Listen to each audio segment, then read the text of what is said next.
రాష్ట్రంలో కరువు పరిస్థితులపై హైదరాబాద్ సచివాలయంలో రాష్ట్ర ప్రభుత్వ ప్రధాన కార్యదర్శి రాజీవ్ శర్మను కలిశారు బీజేపీ నేతలు. ప్రస్తుతం కోదండరాం మాట్లాడుతున్నారు. ఇప్పుడు చూద్దాం. నివేదిక కరువు నివేదికను వారికి ఇవ్వటం జరిగింది. అదేవిధంగా ఆ నివేదికలో పొందుపరిచినటువంటి సూచనలను ఇంగ్లీష్లోకి అనువదించి వాటిని విడిగా చీఫ్ సెక్రటరీ గారికి ఇవాళ మేము ఇచ్చినాం.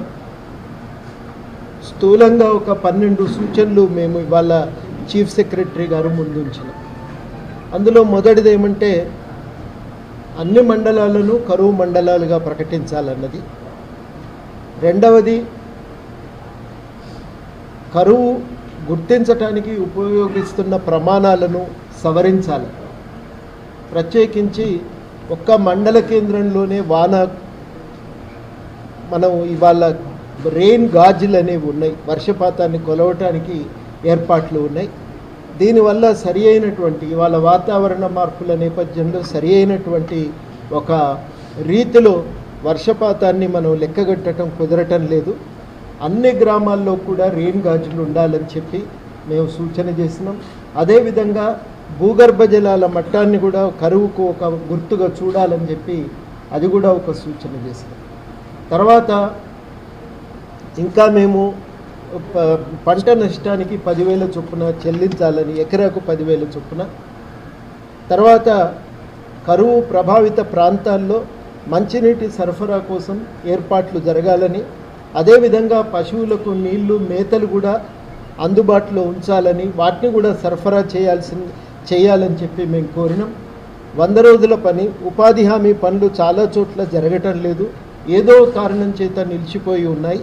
ఆ పనులన్నింటినీ ప్రారంభించాలని కోరినాం. అదేవిధంగా బకాయి ఉన్నటువంటి కూలీ వేతనాలను చెల్లించాలని కూడా మేము ఈ సందర్భంగా కోరినాం. 1.5 నుంచి 3 నెలల వేతనాలు బాకీ ఉన్నాయి, ఇవన్నీ కూడా ఇవ్వాలని కోరినాం.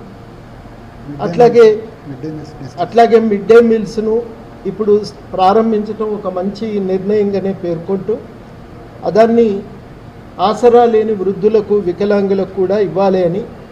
నిజానికి ఇవాళ మనకు ఆహార భద్రతా చట్టం ప్రకారం ఇది వృద్ధులకును, నిరాశ్రయులైనటువంటి వృద్ధులకును, పిల్లలకు కూడా, వికలాంగులకు కూడా అందజేయాల్సినటువంటి బాధ్యత ఉంది. దాన్ని అందజేయవలసిందిగా మేము కోరినాం. అదేవిధంగా వృత్తులు బాగా చితికిపోయినాయి, వాళ్ళకు కూడా ప్రత్యేకంగా ఏర్పాట్లు చేయాలి. ఉపాధి కల్పన గురించి ఆలోచించాలని, రజకులు కానీ, కల్లుగీత కార్మికులు కానీ, లేకపోతే గొర్రెలు మేకల పెంపకందారులు, పాడి పరిశ్రమ, అదేవిధంగా మత్స్య పరిశ్రమ ఇవన్నీ కుంటుబడిపోయినాయి. వాళ్లకు ఈ వృత్తులను కాపాడటానికి చర్యలు తీసుకోవాలి. ఇప్పుడు తక్షణం ఉపాధి కల్పించాల్సిన అవసరం ఉంది. మహిళలు, ప్రత్యేకించి ఒంటరిగా ఉన్నటువంటి మహిళలు ఈ నీళ్లు మోయటంతోనే వాళ్ళ సమయం గడిచిపోతున్నది. వాళ్లకు ప్రత్యేకంగా మరి సహాయం అందించాల్సినటువంటి అవసరం ఉందని కూడా మేము ఈ సందర్భంగా పేర్కొన్నాం. ఇవి కాక ఇన్సూరెన్స్ కట్టిండ్రు. అందరు రైతుల దగ్గర బ్యాంకులు లోనుకు పోగానే ఇన్సూరెన్స్ తీసుకున్నారు.